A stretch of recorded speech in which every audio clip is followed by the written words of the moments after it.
প্রাণীদের কিছু আজব খাবার দেখাবো আপনাদের এখন। এই যে এগুলো হচ্ছে মৌমাছির পোকা,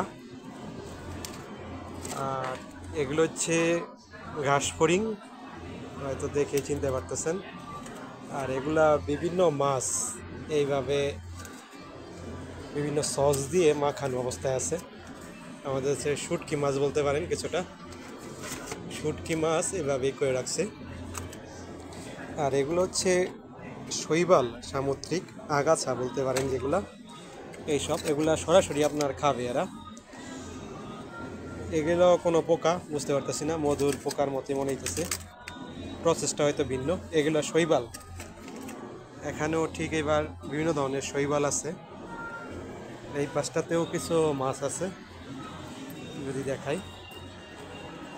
এগুলা বিভিন্ন শুটকি মাছ প্রসেস করে, যেমন চিংড়ি, ফ্রাইড চিংড়ি, পুরা মলা মাছের মতো আমাদের দেশে কিছুটা, কেচকি মাছের মতো। এগুলা এইভাবে সরাসরি খায়, এখানে প্রসেস করার কিছু নেই।